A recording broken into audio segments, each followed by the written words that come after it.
Ravi de vous retrouver dans ce nouveau numéro de Soir d'info ni ñu koy defee saa su nekk rek ñu ondaat ba 20h45 di leen nuyu bu baax a baax di leen jox seen wàccuwaay di ñëw nag ci wàllu actualité comme nag émission bi noonu la lambo bu ko defee tey ñu taxaw ci li nga xamante ne moo di séance plénière bi assemblée nationale nara def suba ci àjjuma ji jagleel ko nag li nga xamante ne moo di audition bu commission d'enquête parlementaire ci coow li nga xamante ne rek Ousmane Sonko yëkkati na ko mu soxal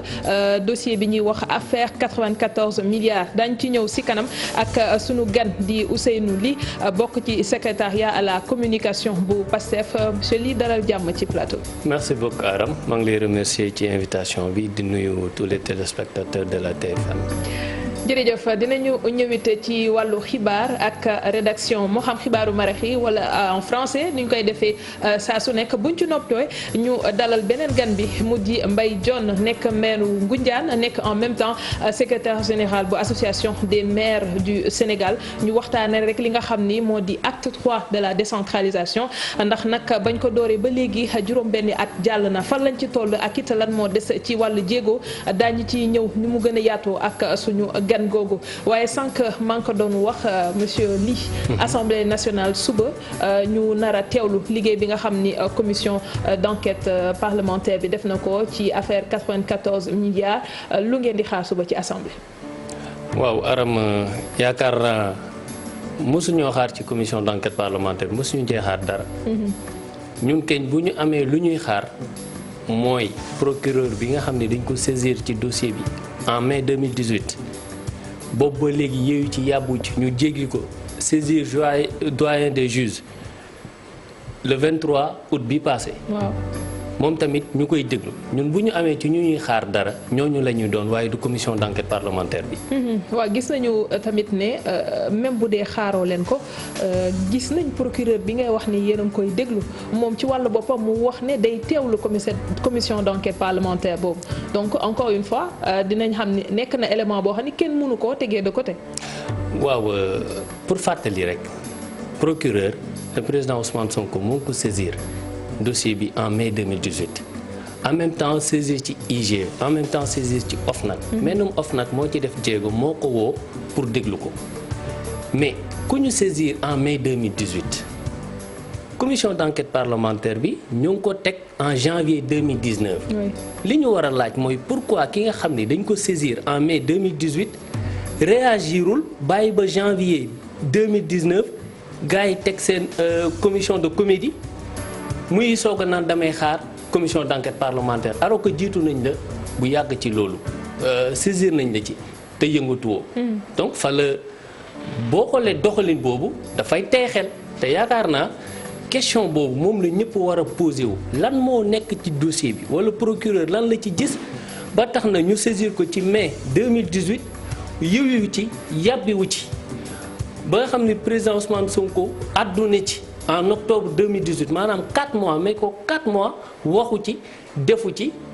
ba pare toog xaar ba janvier 2019 naan damay soog a déglu commission d'enquête parlementaire.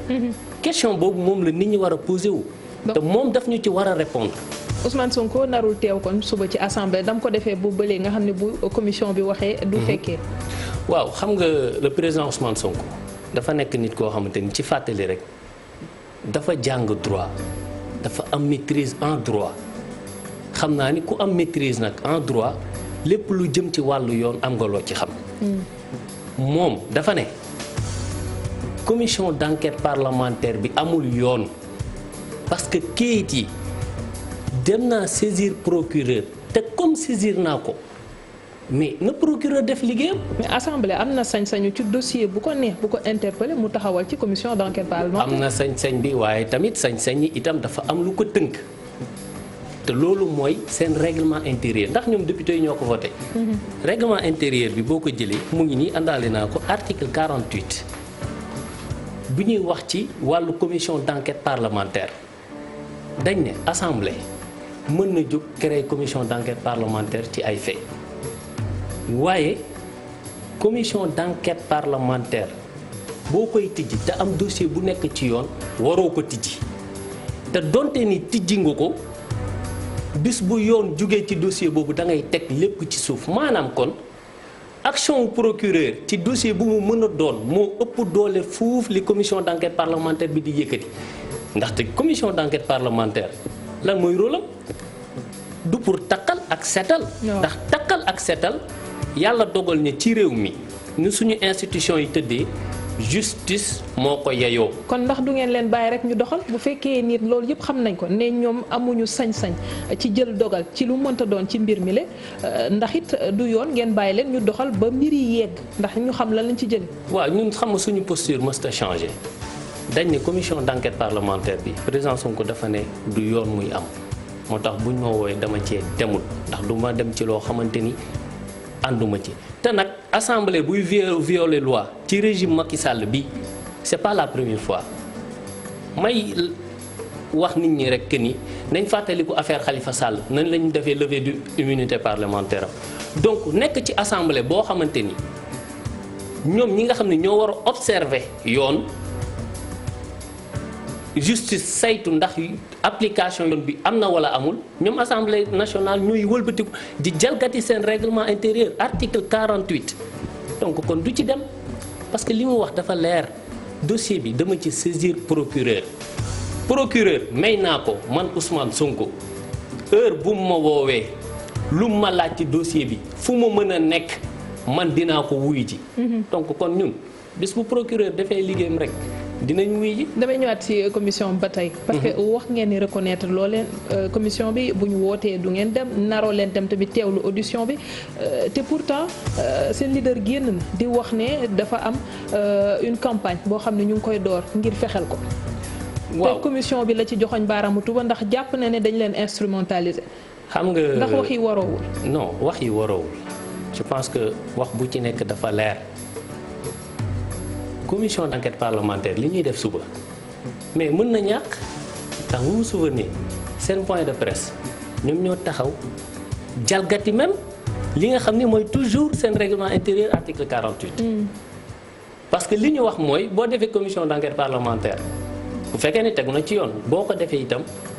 kenn warta xam conclusion yi ak li nekk ci biir bañ nañ ko ba sax séance plénière bi huis clos lañ koy def. pour garder secret boobu. mais ñoom ñoo toog ci kanamu askanu Sénégal ne leen seetal nañ Mamour Diallo kon li ñuy defi suba keñ ñoom njëkkee nañ ko yaakaar naa mën na ñàkk mën nañu bañ a sonal seen bopp.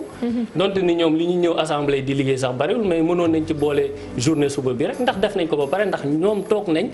joxe conclusion rapport bi déjà seetal nañ nee nañ seetal nañ Mamour Diallo. mais dafa am benn fait bu ci nekk. assemblée amul droit setal wala takkal justice ni ma ko waxee moo ko war a def te ñoom bu ñu paree woon seen liggéey itam kuñ koy jox. procureur.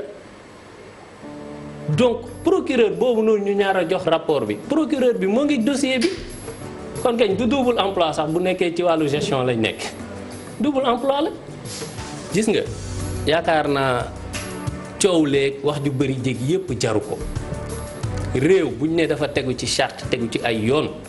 mooy institution yi ku ci nekk dox li nga war a doxalee. bu procureur defoon liggéeyam ci biñ ko saisiré mu tijji dossier bi woo ki nga xam ni moo jiiñ que ni Mamour Diallo ak ñi mu àndal di liggéey dañu luubal alalu askanu Sénégal mu woo ko déglu ko woo ki nga xam ni ñi nga xam dañ leen ci tudd ñu ñëw wax ak moom kon heure bi weesu nañ fii mais tijjiwul dossier bi. ki nga xam ne jàpp nañ ni dañ ko accusé boobu ba léegi mënta bind plainte donc kañ ñun li ñu war a def ma dellusiwaat ci sama question ndax tontu woo foofu. lu waral ngeen di yuuxu di tamante dëmm ndax naan instant bi nii li ñuy def dañ ko yëkkati rek ngir faagaagal suñu candidat wala suñu leader. waaw xam nga assemblée boo xamante ni ba nga fi toogee ba tey mosoo voté loi boo xamante ni amal na njëriñ askan bi au contraire complot politique yépp seetlul dafa jaar ci assemblée nationale bi ci gën a récent mooy le cas de Khalifa Sall mais ñoom suba bu ñu xëyee ne seetal nañ Mamour Diallo takkal nañ Ousmane Sonko lu ci bëri mën na ci xew donc nag comme dañu xam ñi ngi ko sékkal xam fi ñu sañ a àgg ñu teel a alerter sénégalais yi ñi nga xam ni ñooy leader d'opinion yi xam lan mooy xew. ndaxte dëkk yaakaar naa. boo ko sekkee ak ay nit bu dara xewee war nga yéegal nit ñi li xew ak fi ñu bëgg a jëm. fi ñu bëgg a jëm fan la si li nga gis.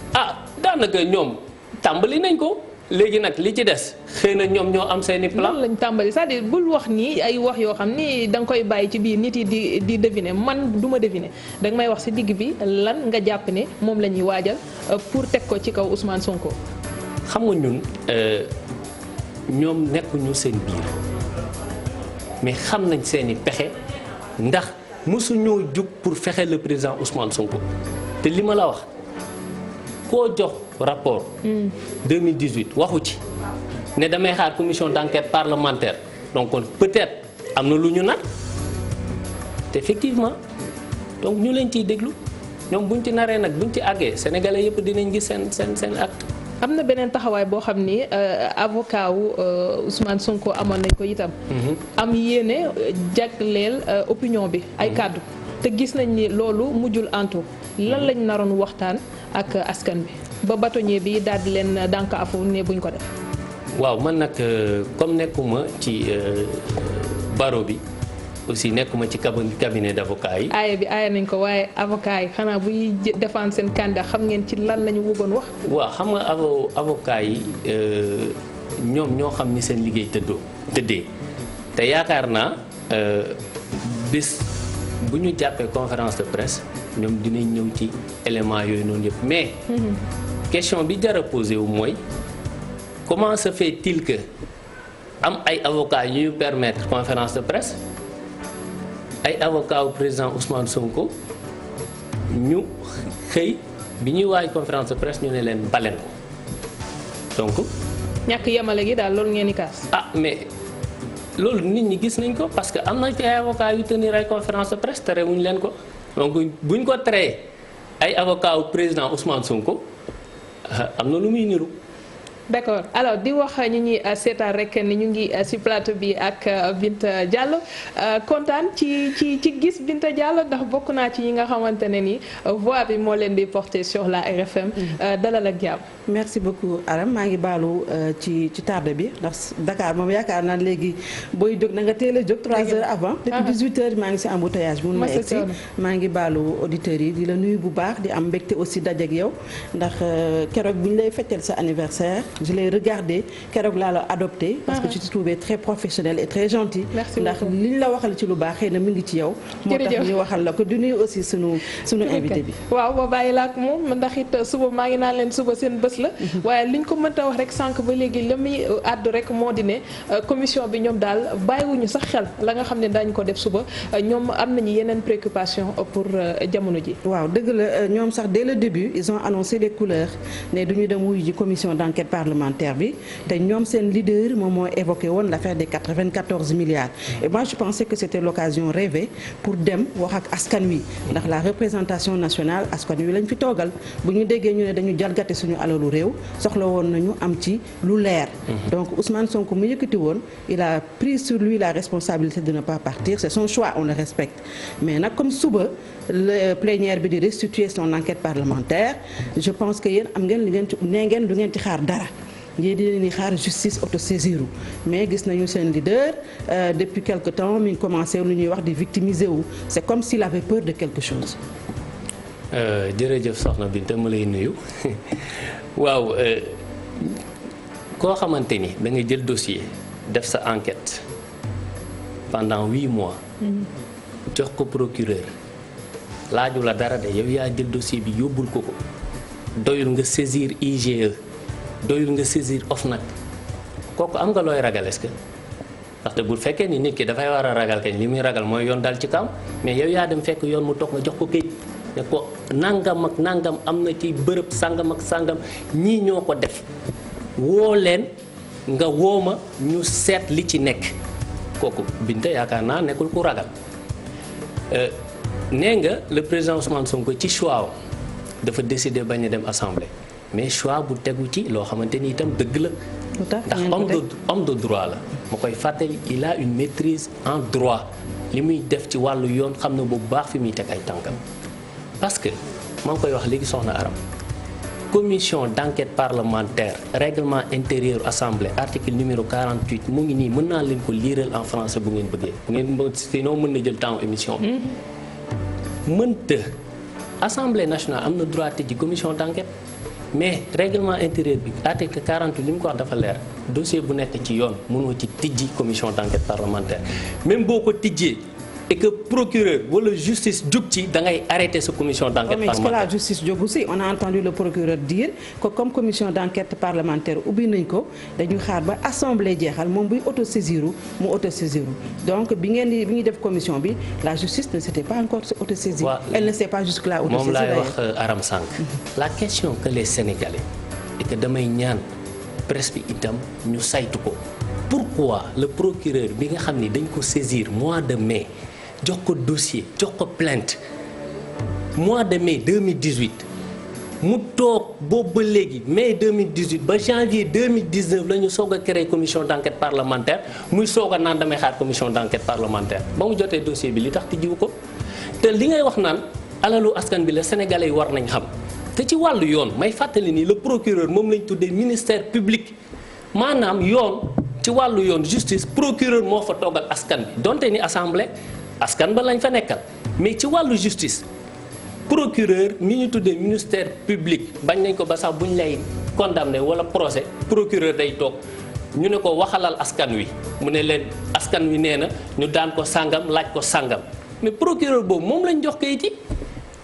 moom moo ci war a yëy yàbbi ci moo war a tijji dossier bi woo le président Ousmane Sonko comme ni mu ko promettre nee na ko bés boo ko tijjee heure bu mu mën a doon fu mu mënti fekk dinaa ñëw wuy si la woo le président Ousmane Sonko woo ñi nga xam ne dañ leen jiiñ ci plainte bi ñu ñëw mais pourquoi il l'a pas fait man damay ñaan nit ñi posé wu question boobu question bi du commission d'enquête parlementaire parce que diversion la bu ñu bëgg a tegal la question essentielle aujourd'hui c'est pourquoi le procureur refuse d'ouvrir ce dossier li tax bëgg ko tijji et pourquoi après avoir saisi le doyen des juges ñu jox ko plainte moom tamit boobu léegi yëyu ci yàbb yi ci te diggante plainte bi diggante procureur ak doyen des juges am na 1 an 4 mois. ndax wax ji yéen guddaloo leen ko ndax bu fekkee ki nga xam ne moo porté plainte wax ne am na preuve yi compte bancaire banque ba mu nekk coow li yëpp am ngeen ci suffisamment d'infos preuve yooyu ngeen téye ko ndax loolu yéen a bëgg wax ji gudd rek waaye loolu bu ngeen ko fësaloon xëy na amaana du yegg si fii. soxna Aram xam nga tey jii liggéey bi ñuy def nii demuñ ci mbedd mi taaj ko fa. fii lañ ko def parce que fii lañ ko war a defee ay journaliste ngeen seen réunion de rédaction yi li tax du ngeen di dem restaurant def ko fa li tax du ngeen génn ci mbedd mi di fa tenir seen réunion de rédaction mais parce que ci presse seen organe ngeen ko war a defee xaaral preuve fii Sénégal boobu bu ñu ne institution daf fi am institution judiciaire bu ñuy àtte dafa am fu ñu tuddee tribunal te tribunal da ngay teg procès juge toog ak assesseur am procureur toog ñaari parties yi ñëw ak seeni avocat ak seeni preuve ñu ne leen wax leen ñu ngi leen di déglu ñun loolu lañ bëgg c'est-à-dire ñun li ñu wax di nga li muy bari ñoom ñoo nekk ci coow li mais ñun li ñu ci wax dafa leer yoon jox nañ ko kayit yi heure bu ko soobee heure bu ko ñoree bu ko tijjee dinañ ñëw wax ak moom. jox ko suñu ay kayit da ngeen bëgg mu leer. commission d'enquête bi demu leen. léegi xam ngeen ne à partir de demain jeex na assemblée bu defee sa plénière pratiquement li mu doon liggéey jeex na. justice moo ci des on a entendu l'avocat de Mamour Diallo wax ni après la commission à partir de lundi dina porter plainte contre seen leader mais avant-hier on a entendu seen leader ne. voilà dañu bëgg a def ay ndëgg sërëx pour faagaagal ma pour ma bañ a nekk candidat pour ma bañ a nekk je ne sais pas quoi léegi on a comme l'impression ñëpp a ngi wax ne pour de quoi a-t-il peur lu xam dafa ragal dem kaso wala des choses comme ça qu'est-ce qui se passe. yaakaar naa le président Ousmane Sonko wax na ko combat bii muy mëne pour jàkkaarloog système bi fi nekk dem kaso moo ci gën a néew moom ci boppam xam na ko ñun ñi ànd ak moom xam nañ ko donc amul dara lu ñuy ragal encore une fois. ñaari plainte yi am ci dossier bi kan moo saisir justice c'est le président Ousmane Sonko kon ki saisir justice mënul am lu muy ragal li ki ragal kañ moom ngeen war a wax ndax boobu ba léegi mooy ki annoncé plainte am te ba léegi dugalu ko plainte bi muy war a dugal muy diffamation jotewul dara commission d'enquête parlementaire suba bu ko neexee mu jël plainte bi yóbbu ko kooku la ñu war a wax lan moo tax boobu ba léegi mu toog ne patt ndax promettre nañu fi saa su nekk plainte te ba léegi bindul plainte dugal ko mën na bañ a xaar commission d'enquête parlementaire jotewul dara mu ngi may dégg suba bu ko neexee mu jël plainte yóbbu ko ci yaakaar naa ci la gën a gaaw encore une fois commission d'enquête parlementaire diversion la mënuñu génne ci suñu ligne bi nga xam ni moom lañ jàpp te mooy lan yoon jox nañ ko kayit yi bu bëggee lu leer bëgg ñu xam alalu askanu Sénégal fu muy jaar nañ ñu woo. Parlant de preuve mais en janvier 2019 bii le ministre Amadou Ba avec le ministre du budget taxaw na assemblée député yi laaj ko ci 94 milliards lan la wax ñi ngay dégg ñu naan dossier bi génneeguñ ci xaalis ma leen di xamal ni le ministre Amadou Ba avec le ministre du budget moo ne. 3 milliards génn na. paiement yi commencé na fayagum nañ ci 3,5 milliards loolu du preuve léegi nañu dem seet est-ce que la ñu fay ci yoon la ñu tënk ba fay ko wala fayuñu ko loolu preuve la benn preuve ngi noonu en attendant nag preuve yi nga xam ni ci yoon. juge toog ñu nekk ci procès en bonne et due forme la ñu koy laaj lu mu ñu laaj ñu jox ko ba loo xamante ni itam du ñu foog ni ñun am nañ ko ci. tey si ngoon ñu ngi doon xaar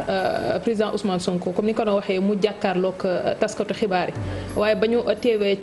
ca ndaje ba fekk ñu ko fa. te léegi ci xibaar yi ñu jot ñu ngi naan ñu ci Sud FM dafa war a def déclaration à 20h lu waral style boobu wala stratégie boobu ngeen teg ci wàllu koom lan moo wundu ci ginnaaw. waaw ñun amuñu dara lu ñuy nëbb lu ñuy wund ñun Pastef yaakaar naa ku xool seen doxali ci wàllu politique transparence mënu ko weesu ndax askan bi moo tax ñuy liggéey jëmale Sénégal kanam moo tax ñuy liggéey. parti nag lañ nekk parti dafa am organisation ak i méthode donc bu ñu ñëwee décider que ni am ñeneen ñu war a def conférence de presse donc c'est parce que noonu lañ ko mën a noonu lañ jàpp ni mën nañ ko defee lan lu yees ngeen wax loo xamante ne nii nit ñi ba ñuy déplacé waxoo leen ko. waaw xam nga dañ nekk itam dans un champ politique boobu ba léegi nit ñaa ngi wax seetlu leen affaire 94 milliards yi. li ci nit ñi def point de presse ñeneen ñi bokk def ko ci ay interview ko émission moo ëpp foofu ñun liñ ci wax la presse est là allez vérifier. Mais pourquoi Ousmane Sonko moom nga xamante ni moom nee na il veut faire la rupture il va apporter une autre façon de faire. Une autre façon de faire la politique chez nous. indi na ay tuumaam teg ko ci kaw Mamour Diallo indi jékki saay ne 94 milliards jékki saay ne 46 milliards xam na numéro compte bu ñu ko dugal jékki saay affaire yi dem ba mu xamante ne léegi nag wuré wa dem na këng mu commencé nag di indi sa stratégie politique. parce que fu mu ne nii combat politique ngeen fi bëgg a dugal ci kaw sur une affaire aussi sérieuse que le détournement de deniers publics de 94 milliards. bu ñu continuer nii est-ce que duñ dem ba affaire bi nekk perte et profit dootuñu xam ndax li mu doon wax dëgg la parce que li muy wax ne j'ai mes preuves ba léegi nanguwul génnee les preuves qu'est-ce qui se passe. gis nga nekk ci réew mu ne am na justice. nga taxaw ne dafa am ñu jël ci alalu askanu Sénégal 94 milliards. donte ni sax demoo woon bu fekk donte ni sax joxoo procureur wala justice joxoo leen sax élément ci principe dañ la war a woo procureur daf la war a woo mais ñun dañ jéggi loolu dañ ko saisir ku ñu saisir ñun en fait dama bëgg ñu xam quoi ki nga xam ni dafa saisir justice nan la mën a am lu muy ragal. bu leen procureur woowee ngeen yóbbu preuve yi. non xam nga wàllu preuve état bi muy topp Khalifa Sall. est-ce que dafa dem ci place de l'Obélisque woo journaliste yi ne leen kaay leen preuve baa ngi ni lu mu def du dafa organiser procès ci procès bi lañ ñëw génnee seeni preuve wax Khalifa ak i avocat ñoom tamit génne seen preuve wax à la fin juge bi arbitré noonu la Karim Wade tamit bi ñu koy def ñoom bi ñuy tuumaal Karim Wade di ko topp ci alal du dañ dem créer CREI yi lañ andi demuñu Obélisque wala VDN wala monument de la Renaissance woo fa sénégalais yi ne leen kaay leen procès ngeen di xaar. procès en bonne et due forme bu justice dafay liggéeyam ci dossier bii moo xam procureur la wala doyen des juges la ñu bëgg ci këyit dana lañ ko jox ba mu mat sëkk ba sénégalais xam fu seen alal jaar may nag wax loo xamante ni na ko sénégalais laaj ki nga xam ne dañ koy tudd ci dossier bi mu di Tahirou Sarr mais nan la Tahirou Sarr mën a sukkandikoo ci yoon pour mën a dem laaj 94 milliards moo tax foog nit ñi informé wu ci arrêt de la cour d'appel arrêt numéro 4 du 11 janvier de la cour d'appel nañ ko wax waruñu woon Tahirou Sarr yoon mayu ko fu mu mën a demee am ñu signer ko ay këyit pour muy dem laaj xaalisu Sénégal nañu wax ci arrêt boobu noonu parce que fa la lépp nekk donc na nit ñi intéressé wu ci arrêt boobu dina am solo trop. dinañ ñëwaat léegi ci suñu gan ñu dem seetaani pub dellu soit